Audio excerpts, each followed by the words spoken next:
We have come to my favorite part of these conferences, which is the closing keynote, not that the rest of it isn't a whole lot of fun. We are very, very grateful, as I said at the opening, to Ron Conway, who connected us with will.i.am. We are very grateful to will.i.am, who has traveled from the UK this morning to be here. So this was not an insignificant trip for him. And now I'd like to introduce a very special person who will be in conversation with Will for the next 45 minutes or so. His name is Sri Srinivasan. He is the Chief Digital Officer of New York City, and he works out of the Mayor's office. And before he was the Chief Digital Officer of that, he was the Chief Digital Officer of the Metropolitan Museum of Art. And before he was Chief Digital Officer of that, he was Chief Digital Officer of Columbia University. So his star is definitely rising. He is also has been a long-time professor at the Columbia Graduate School of Journalism. He has personally mentored hundreds of young entrepreneurs, and he also serves on the advisory board of Columbia Entrepreneurship. So with that, enjoy the rest of the show. Sri.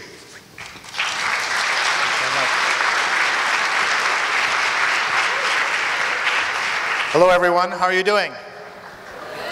It's such a delight to be back on the Columbia campus, my home for more than 20 years. And we are going to wrap up today's awesome day with a terrific session right now. Are you ready? Yes? All right, so let me introduce you to our final speaker today. He is a multi-hyphenate success story, a globally recognized tech entrepreneur, a television personality and producer, the creator of global apparel and accessory brands such as Beats headphones and EcoCycle sustainable fashions, as well as I.am Plus, his company that's blending the worlds of fashion, artificial intelligence, and technology. He's won 7 Grammy Awards as a frontman of global hip-hop group and hit machine, the Black Eyed Peas.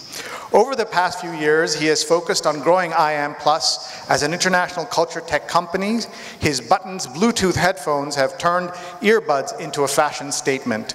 Using a mixture of signature events, including a concert at the Royal Albert Hall in London, to sharing the Dreamforce stage with Salesforce founder and entrepreneur and chairman Mark Benioff, he has introduced a range of cultural, innovative tech products. It is my pleasure to welcome to this stage the amazing will.i.am.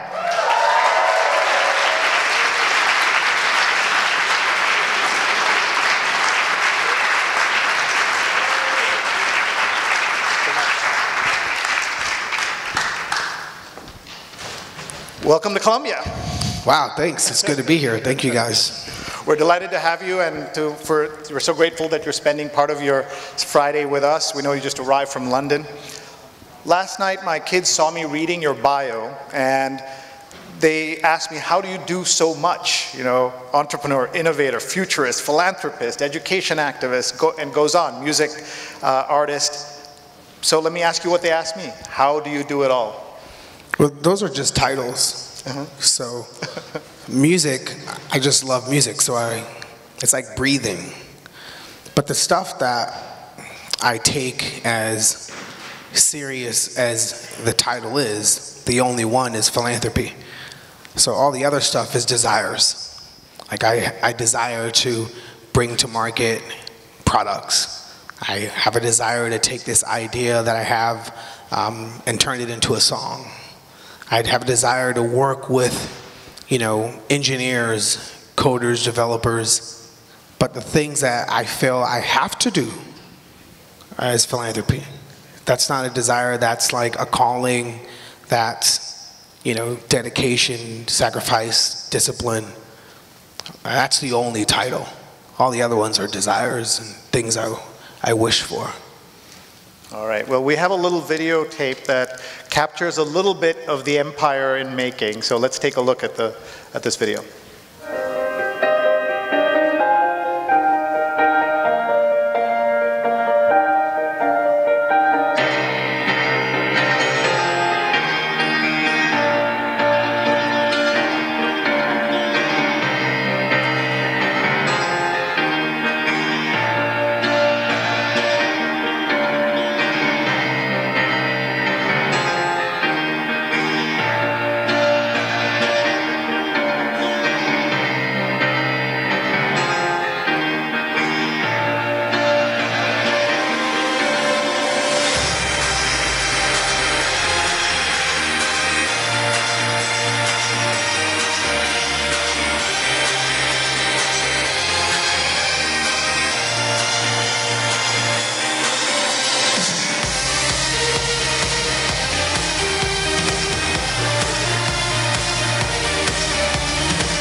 Wow. I.am plus.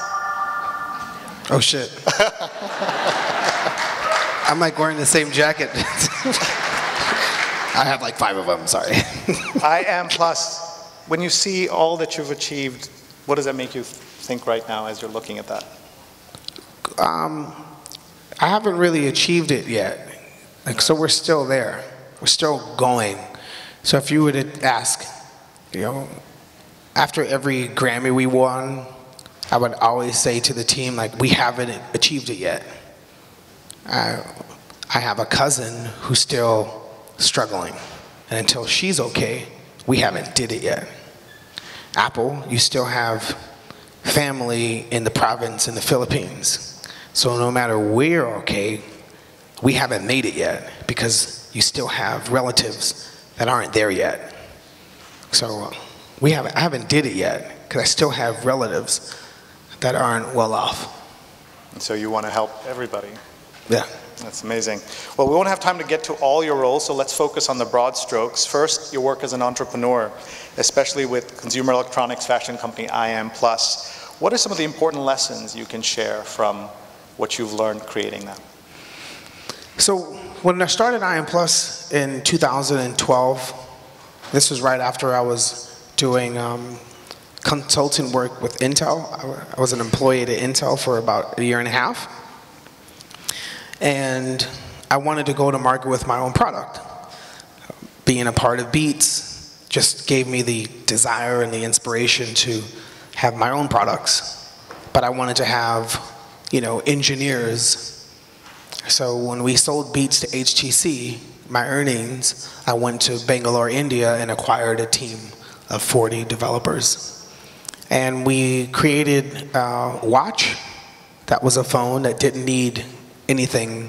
It was non-tethered, standalone, 4G on the wrist.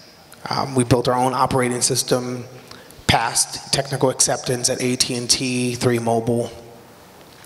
And you know, what I realized was, you know, a lot of times you think the product is whatever it is you think, and it's okay to pivot to something grander. You just have to have that open perspective and great folks around you. So if it wasn't for people like Mark Benioff and Selena Chow at Horizon Ventures to tell us that the product is not the hardware, the product is your operating system, your software.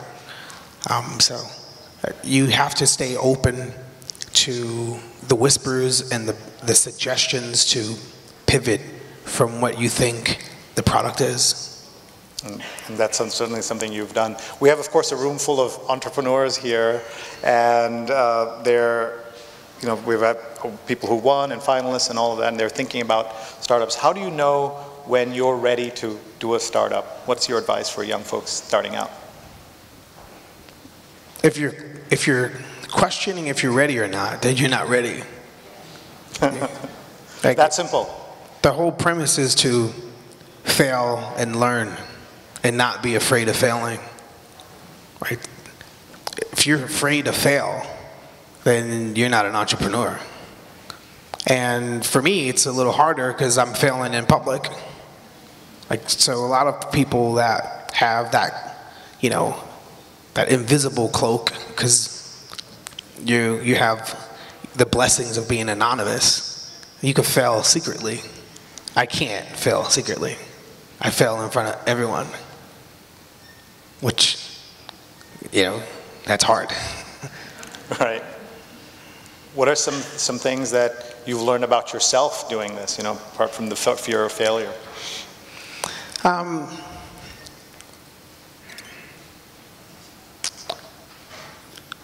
Failing in public is a luxury because failing in the projects is something that I did growing up. You know, living in the projects, coming from the ghetto, we're all failing. We're set up to fail. You drive down the street, there's a liquor store. You drive down, you walk 3 steps, there's a motel. You walk 8 steps, there's a check cashing. That neighborhood is set up to fail. That means the people in the neighborhood are not financially literate.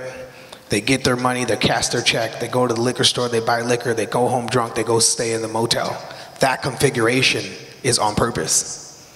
Because it should be illegal, just like it's illegal to, it's zoning, right? So inner cities are zoned and set up for people to be in a trap. So for me to be able to fail in public is a luxury. That's a blessing. I know what it feels like to be in the projects. This is amazing. And I thank my mom for it every day. Now, I know that you've done a lot to think about how we improve the projects and inner city. What are some things that you're working on and what you've done? So I had the blessings of going to school outside the projects. I went to a science magnet school ever since I was in the first grade. So science, technology was in my life all throughout my school. So when I graduated, I had a record deal and music was my career. So when I had success, I went back to my neighborhood and brought the kids in my neighborhood the same tools that I had growing up. So there's a robotics, I built a school a couple of miles away from the projects that I'm from. We teach our kids robotics, computer science, GIS, global information system mapping. We send them to China every year to learn Mandarin and Cantonese and visit the factory so they could see the world that's making all the stuff that we take for granted. The reason why I say we take it for granted is when the new iPhone comes out, you're going to throw away your iPhone 7, and it's pretty awesome, actually. So we really take for granted the tech that we have. We don't acknowledge the folks that make it. Right? So if you go to watch a film, they credit everyone. The makeup artist, the caterer, the stylist, the assistants. But when you buy your tech, they don't credit anybody. You don't know any of the people's names that put it together. And that's not, I don't think that's cool. And that's one of the things we want to change in the products that we bring to market, to start acknowledging the folks that are responsible for assembly, the engineering, and credit them, and celebrate them. And when you started having your students learn Chinese, you wanted them to learn Mandarin because of this connection to the world that's making a lot of our products, right? That's how that came. Say it again? No, your idea of getting them to learn Mandarin, talk about that a little bit. Yeah, so in 2009, I was a part of this program called 100,000 Strong with the State Department. And at that time, I had 65 kids. And the whole premise was to send 65 kids, to send a percentage of our 65 kids to China, whose ever grades were above 3.5 would be able to go to China. If you had a GPA of 3.0, you could join our robotics program. So we turned grades into currency, right? So you want to go to the Beyonce concert, you have to have, a 3.0. So it really, motivated our kids because you have to realize you're competing with what the inner city has to offer. That's, quick money, selling drugs, escape, taking drugs. So it's business you're competing with. So a kid in the inner city doesn't really care about grades. They don't know what grades are going to do for them. And more importantly, they know people that have graduated that have nothing but debt and a diploma. And so you're really in a stuck situation. So what we did at I Am Angel was to give them skill sets of tomorrow, the building blocks, the tools, to not only fill jobs, create jobs. So I started with 65 kids who were all failing miserably, and now we have 470 kids, and the average GPA is 3.5. Ooh, very nice. Grades as currency, I like that. Let's talk a little bit about investing and raising money. You've done that, obviously, raising, and you've invested in companies. Which is harder to do successfully? Place and invest money wisely, or raise it for your own businesses? Raising for your own business is hard for me, because you get that cynical, you're a musician, what do you know? And it's hard, especially when you're raising the amount of money we aim to raise, that we have to raise. There's 150 people that work at IAM Plus, 100 of which are developers. And we built an amazing AI platform to the tune of a major telco has used our NLU and NLP to replace their call centers and use it for customer care, customer service. So that's millions and millions of customers using our platform. So it's pretty robust what we've been able to build in 5 years. So we have offices in LA, offices in Tel Aviv. When we sold Beats to Apple, I went to Tel Aviv and acquired an AI team, scaled our OS build that's happening in Bangalore, India, and we have offices in Singapore as well. So there's 4 offices across the planet, and pretty hardcore engineers, and raising money, the kind of money that we have to raise to retain our talent and continue to innovate around machine learning, natural language processing, natural language understanding. It's a hefty raise. So I would say that's been the only exhausting thing, because I have to fly all over the planet to Asia, go to the UK, of course, all throughout California, and raise money. So it's hard. If I'm somebody in this audience hearing that will.i.am finds raising money difficult, what about me and my situation where it's a world apart? So what is your advice to these folks who don't have your background? So the seed round, that's easy. Raising an A, yeah, okay, cool. Going to market, and then failing, and then still try to keep it alive, that's when it gets hard. So the seed round was easy. The A round was like, whew, yeah, we did it. Yeah, high five. And then, you build an amazing product, and going to market is hard. That's tough. And then going to market and, it's not what you projected. That's real tough. And then learning from that, pivoting, and then raising more money. That's when it gets real tricky. And that's what we've been going through. But like I said, the win that we got with the big telco, high five to the team. Like, salute all the folks that saw that vision and executed. Because now we get to grow from there. Now we get to scale that.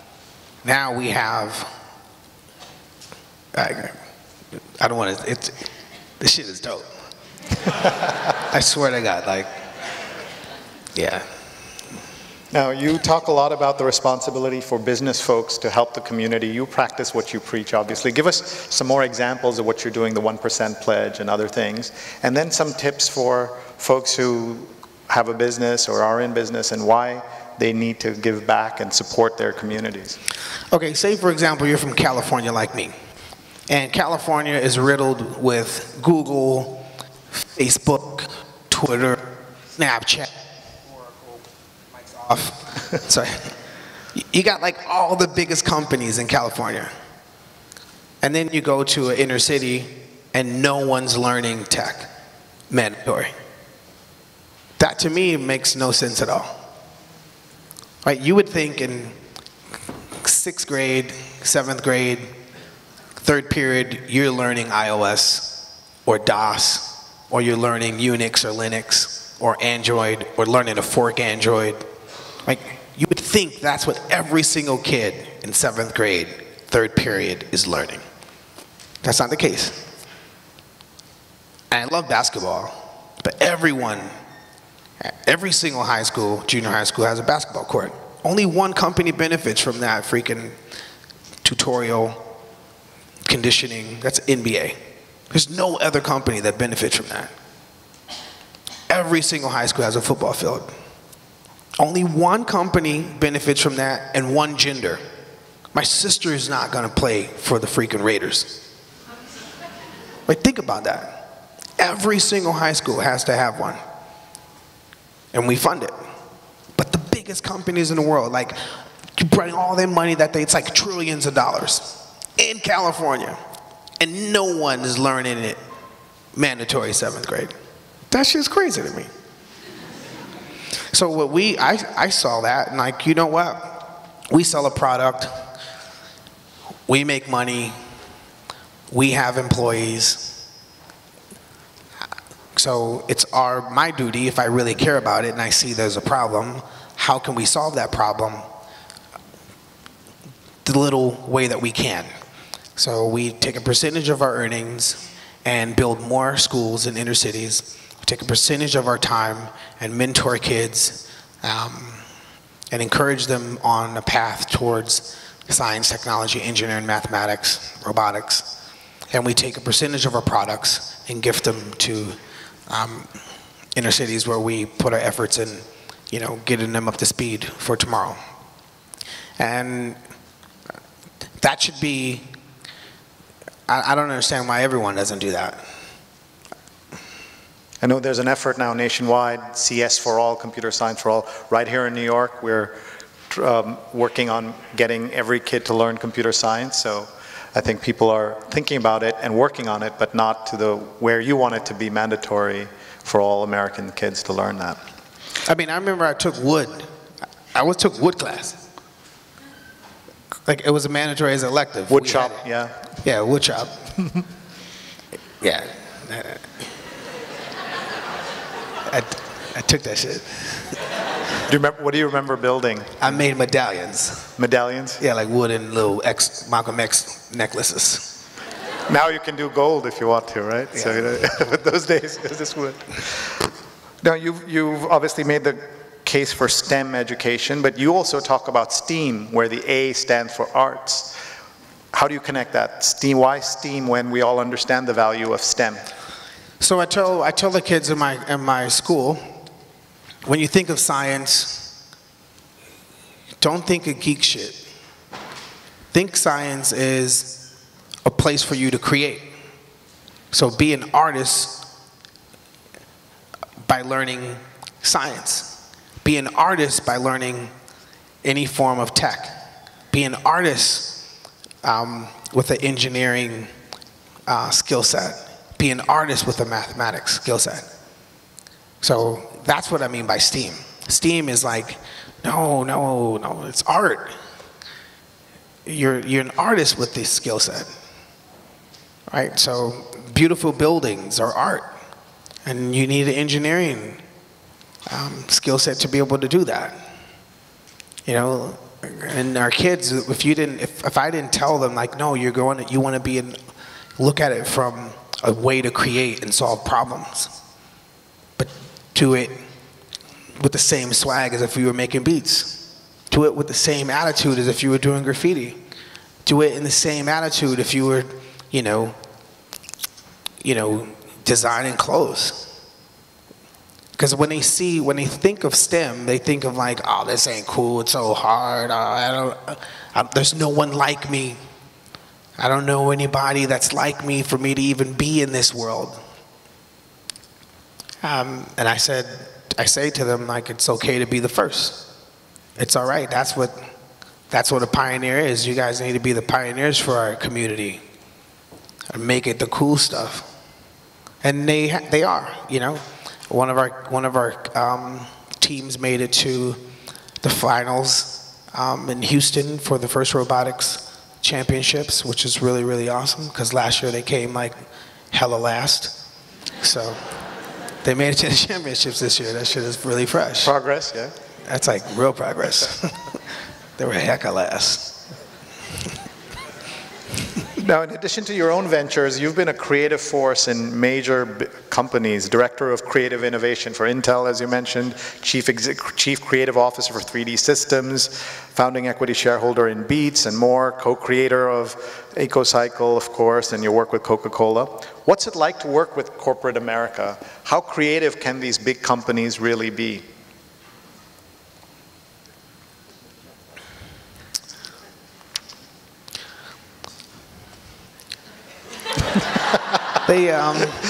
You're measuring your words? The meetings are amazing, right? The meetings are great. The meetings are great? The execution is where the watered down comes in. Because they mean to do well, but then they get caught up. And that's good. Because that means there's room for disruption. And the disruption is going to happen with the people in the room. Right? So if they weren't so rigid, not flexible, so big they can't turn fast, there wouldn't be any room for people to create new businesses. If IBM was so fresh, there wouldn't be room for Apple. So thank God that they were, they had cement spines, because it allowed Steve Jobs to create an Apple. And the same thing now. So the next fizzy drink probably is not going to be fizzy, but it's going to come from the people that are, bubbling in this room. The next, computer company, whether it's AI-based, hardware-based, is going to come from someone in the room, not from the giants out there. And that's the reason why it took me so long to answer the question, because it's creative because they have desires to be a part of culture, but they can't get out of the marketing. And marketing only pays attention to one place in culture, and that's the marketplace. And they have marketed so much that they've, peddled not the right products to our youth. They've marketed so much that they've changed the shape of our bodies. But I think tomorrow is about how you enrich communities and people's lives. Because, we're not dumb anymore. We're not just at home watching TV. We have the ability to connect, exchange ideas, and know what's right for us and our communities. And tomorrow's companies don't look like yesterday's. And that is the reason why it's this fight. Because they want to be a part of people, but they're not. I like the idea of this room full of people bubbling with ideas. I like that, I think. Yeah. Let's talk about one of your other aspects of your life. You are you're starring in and executive producing a new series for Apple called Planet of the Apps. How does this series about finding and funding app developers fit into your role as a tech investor? And tell us a little more about Planet of the Apps. So 2015, April of 2015, this time, 2 years ago, we were developing this idea.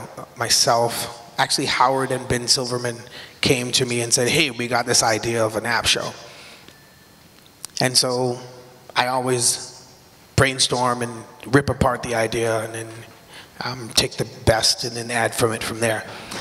And so then that October, we went to pitch to the networks. And so we went to ABC, CBS, Fox, NBC. And then after we left the CBS meeting, I said, we should pitch this to Apple. And they said, Apple doesn't do TV. I was like, yeah, but they have Apple TVs. They were like, yeah, but what does that mean? I was like, yeah, well, they're going to open up Apple TV the way they open up the iPhone, and that means new developers are going to emerge. And that looks like new people that come up with ideas for the home. So Apple TV, if you're a developer out there, I would develop for Apple TV first. Right? So my hunch was, let's go to Apple, because I think they're going to want to be a part of this. And my instinct was right. So I fought and fought. They were like, no, you have to be here for their Fox follow-up. I was like, no, just give me the deck. I'm flying up to San Francisco, and I'm going to follow my gut, because it's burning, and I know it's going to be right. So I flew up there, took a meeting with Eddie Q and Jimmy Iovine, and I pitched them the idea. I was like, there's a mezzanine. On the first floor is a bunch of developers, an escalator, and the escalator goes 60 seconds. And you have a 60-second escalator pitch. And behind the people sitting on the bottom floor is a huge freaking TV screen. And if they all get swiped right, they get to pitch, and their freaking deck goes on the freaking screen. I pitched it just like that. Then, to make a long story short, they bought that shit. So, swear to God. And so now the stars of the show are myself, Gwyneth Paltrow, Jessica Alba, and Gary Vaynerchuk. And it airs this year. There's Planet of the Apps. There's going to be a Planet of the App Store in the App Store. And we've invested in some awesome companies. I think it's going to change, the living room, your home, your handheld device, a new marketplace for developers. It's going to be awesome, and America needs that right now, especially with folks asking about old jobs coming back. Because the new jobs are in the 17-year-old, 19-year-old, 20-year-old. And it's time to corral around them, support them, encourage them, invest in them. And they're the ones that are going to bring the new jobs. Tell us what's it like to experience an escalator pitch, not just an elevator pitch, and how does that work exactly? Oh, an escalator pitch, like I said, it's like 60 seconds. And that show is, it's gonna, I can't say too much. All right. Just, but it's awesome. How does your work with tech, consumer, entertainment businesses, is there a natural and logical way for them to cross-pollinate for your work and for folks in the audience to understand how these different businesses all work together? I mean, obviously, with Planet of the Apps, you've brought them together, but are there other ways in which they cross-pollinate? So what's the question again? No, how do you cross-pollinate your various businesses in technology, consumer, tech, et cetera? So first, music and tech are one and the same. So our innovator, the person who spawned our industry, is a person by the name of Thomas Edison. So if it wasn't for Thomas Edison's gramophone, every February people wouldn't go on stage and accept their Grammy. The Grammy is just a gramophone. It's a different phone. And RCA was the company that came out of GE that formed our industry. So the music industry was always tech, even TV. TV is NTSC or PAL, depending on what side of the Atlantic you are in. So entertainment, music, TV, it's all tech-based. It's just that the record company forgot that we were a tech company. And then when a better distribution system came, it crumbled. And now the people that are holding up our industry, once again, are tech companies. Spotify, Pandora, Apple Music, Apple. Yeah. And so to get a whole new way that we monetize art, music, one has to realize that we need to surround ourselves with engineers and come up with a whole new way that artists get creative on new platforms. And that's the reason why I'm so passionate about tech and hanging out with engineers and collaborating with them. So think about it. At one point in time, the Beatles said, yeah, I'm Ringo, I'm the drummer. And then, John Lennon's like, okay, I'm the lead singer. And then Paul McCartney was like, me too. And then the other dude, George, he was cool. But what if they had an engineer in the group? What if there was a developer in the group? If there was a developer in Beatles, there probably wouldn't be an Apple. because the Beatles would be Apple. Right? And Steve was inspired so much that he called the company Apple, when Apple Music was the people that put out the Beatles. So that's the reason why I use that as an example. If Steve Wozniak was hanging out with John Lennon, and Johnny Ives was hanging out with McCartney with a couple of developers around them. Yeah, music can change the world. And I don't mean that in a cheesy way, like some kumbaya shit. It really can. Well, that's a good transition to a question about divisions, and we're living in a time with a lot of divisions. One of my favorite songs, Where is the Love, put it so presciently when you wrote in 2003, I think the whole world addicted to the drama, only attracted to things that will bring you trauma. What kind of impact is the current environment having on business? And are you hopeful or worried?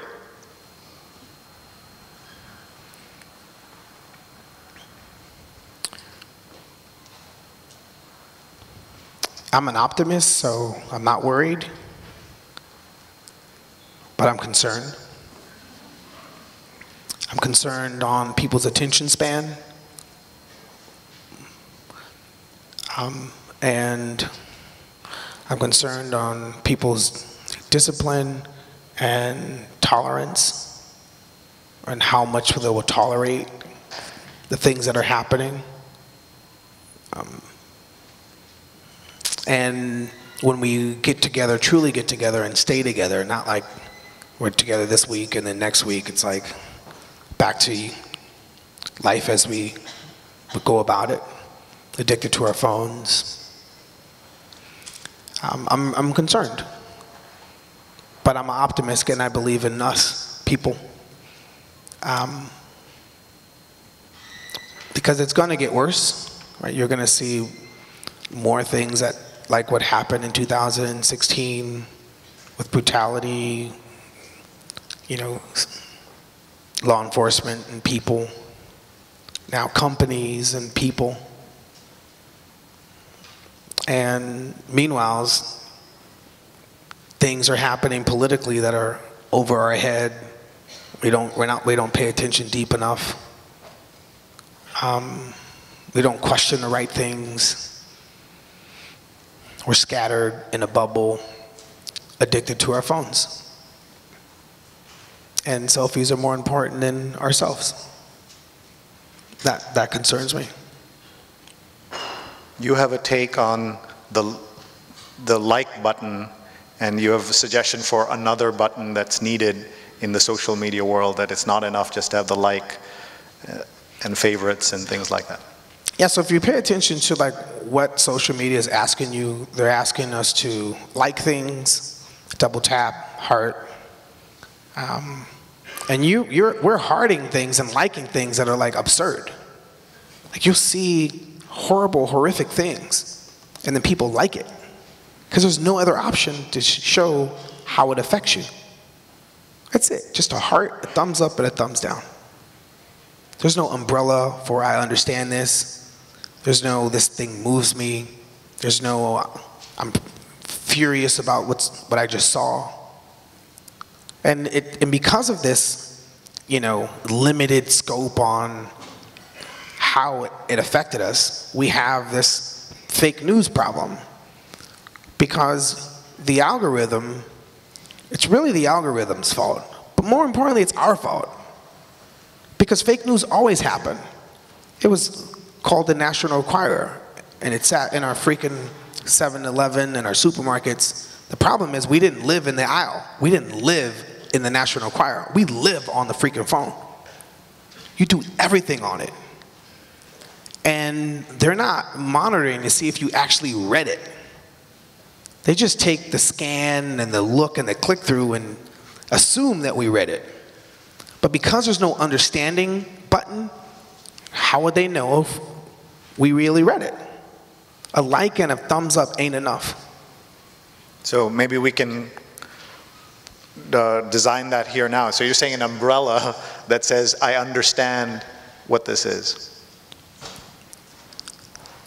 Yeah, but right now, it's not conversational to know if you truly understood it. So what's coming is a new type of internet. It's like this conversational one. And everything is pointing to that. Alexa points to it. Siri tries its best to point to it. Right? Where you're talking to something and you can have conversations with it. And that's what we're building. We're building that conversational interface. All right? You know, the vision is, what's going on in Syria? Wait a second. What does that mean? When's the last time something like this happened? And what do you think the outcome is going to be? So we're dreaming that big to build that. And we're on course to do that. And that's, of course, the emphasis on artificial intelligence. How did you decide that this is going to be as important? What inspired you to put so much energy into AI? So we started with the phone on the wrist. And because the screen's so small, we needed to talk to the phone on the wrist. And then the screen, right, you have, like, you could go back, you could swipe and dive in. But how do you do that in a conversation? Oh, we do that all the time with people. So how about we just build it like you're talking to somebody that you know? And how do you equip people with their own data? So think about all the big companies. They're big in the name of free. You didn't pay for anything. So how is free turn into like a hundreds of billion-dollar company? That's crazy, actually. Snapchat is worth lots of money for free. Instagram for free. Facebook for free. It's all for free. Well, that's because data is currency. But people in Compton don't know that. People in Watts don't know what that means. So how can Compton and Watts be just as rich as a company if they owned and used their own data for them? Well, who's going to build that for them? So we've been trying to build that interface to empower people with their data and give them something that, like, to empower people with data, that means they have to have a data scientist. Oh, that would be the AI that they can converse with. And so they don't have to search the internet anymore. Right? It takes too long, too much, it's too time consuming. How are you going to gift someone with time? Right? I want to attract the internet. I don't want to search. I want a magnet. I want something to go out and find things that I know reflect my data behavior. And I don't thumb through. I don't want to thumb through things. I just want my time back. You've been involved in a lot of fashion projects, and you made the case for how tech and music are together. Talk about tech and fashion a little bit. Okay, so right now, let's say you're a company out of Taiwan, and you made everyone's equipment, and you wanted to have a device yourself. Well, darn it, there's no operating system for, Android. So companies like LG, HTC, they exist because of an Android operating system, because Apple's OS is just for them. So how do I get into the handheld business? Well, Android, it's the reason why Android is so powerful, because the enabler for folks that want to go to market with a handheld device. Well, how do you do the same thing with clothes? What's the OS for fashion? And how would you use it? They're not going to put screens on jackets. Oh, it's going to be something you talk to. So the reason why we engage in fashion is because we want to be the OS for it, for bags, jackets, and things. So the way to use it is just like how we talking. Or say, for example, you're in a you're not driving, you're in a self-driverless car. You're a self-driving car, driverless. And you say, hold on, slow down. How are you going to say slow down to a freaking self-driving car? Wait, right there we go. That's exactly what you do Uber. So how is that same behavior going to happen in a self-driving car? Wait, okay, hold on, stop. Move up a little bit. Yeah, right there, okay, I'm cool. How are you going to do that in a freaking self-driving car? You need something you can talk to. You need NLU, NLP. That's what we do for clothes and cars and shit. Since you've done so much in 5 years, what do you see happening in 5 years' time? Any predictions or thoughts?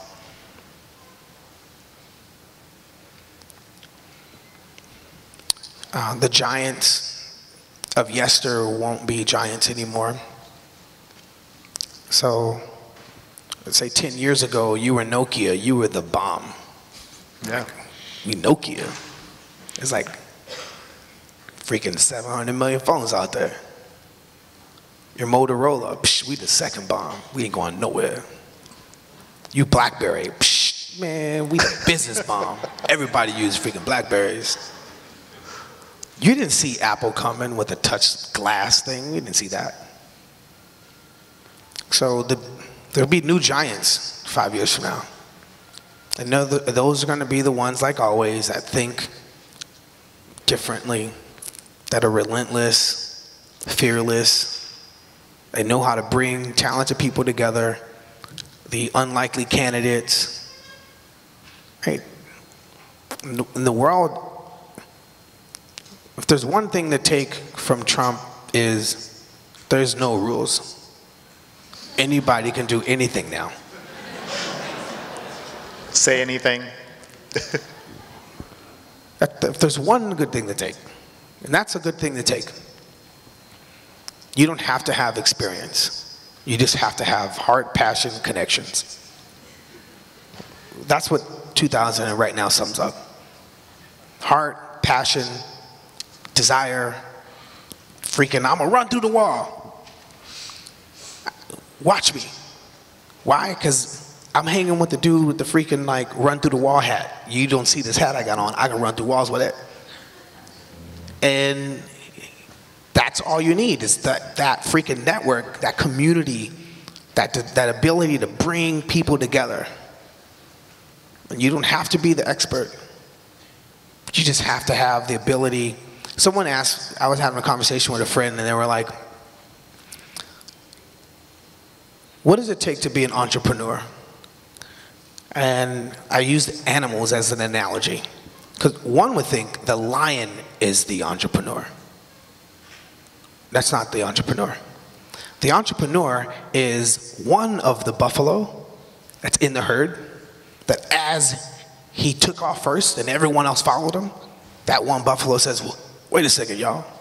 Let's go fuck that lion up. That's the entrepreneur.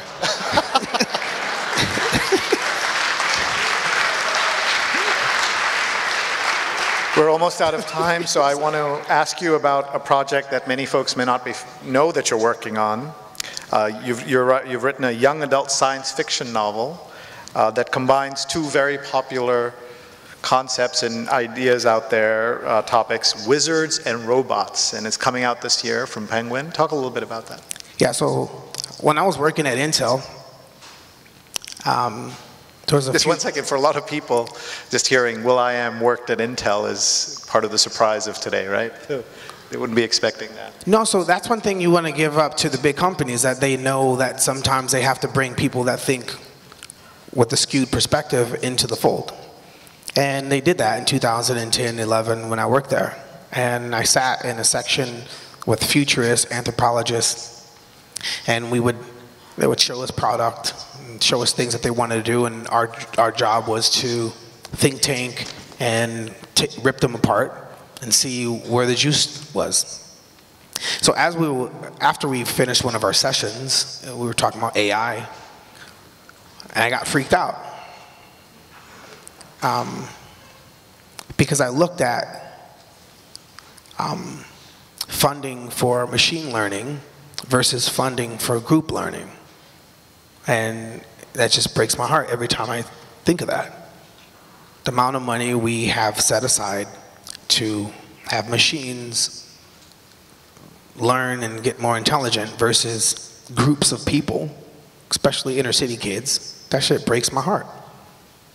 Every time to think that my 7-year-old niece, when she's 27, will not be able to perform against an iPhone 27. That shit is sad to me. So as we were after we left one of the sessions, I said, yo, we should write a book about that shit. and sorry if I'm cursing. That's all right, they've heard it all. All right, cool.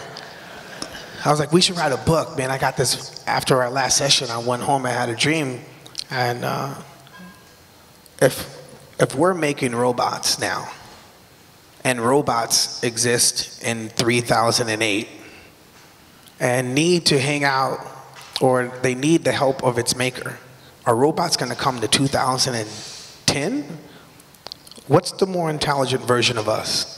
Or are they going to time travel and find wizards who knew how to manipulate particles? So Brian David Johnson and myself, we just brainstormed on that vision, and we turned it into an epic trilogy and saw it through. It took about 5 years, and I sold it. We partnered up with Penguin Random House, and it's coming out in January. And around the same time, I was doing another story called Masters of the Sun, and that comes out in July, which is a graphic novel that Marvel's putting out. So there's enough time to do everything you want to do. It's just how long are you willing to commit to see that project through. So both of those projects are things that were started in 2010, and one of which will see the light of day in 2017, July at Comic-Con with Marvel, and the other, Wizards and Robots, will come out in January with Penguin Random House. And you're able to do anything it is you want to do if you could pull teams together, brainstorm, and just lead by corralling talented folks from different disciplines. I think that's a great note for this group about the importance of corralling people of different talents, and you can do anything you want. Different disciplines, seriously. Like, imagine RCA never sent whoever his name is with a recorder to Baton Rouge, Mississippi to record someone to put on their technology. Like, imagine you just had the ability to record. What are you going to put on it? Someone thought of a great idea of like, well, you know, let's go down to Baton Rouge and record some of these blues musicians on it. And imagine you pull up in your car and with your recorder and said, can I record you? And you're like, what do you mean record? Imagine the first time you just been playing the guitar. No, you didn't. You just been playing the guitar on a stoop. You didn't know what a recorder was. And so that first recording artist, right? And I hate this word called sellout, because the word called sellout means you're selling outside of your given industry. Because in theory, you could have signed a Cadillac, because they had radios in Cadillac too. But because the record industry were in cahoots with the magazine companies, media, the media and the record company were the ones who deemed folks sellouts or not. Because what is a sellout? Right? As soon as you leave this, you know, this industry of records and CDs, or you sell more than what they limit you to sell, to me that just, I don't understand that title, when the whole premise is to inspire as many people as possible. And for creative people to be business minded. As soon as they start thinking outside of just making music, or they want to expand and become business folks, is when these titles start coming in. But the same doesn't happen for entrepreneurs.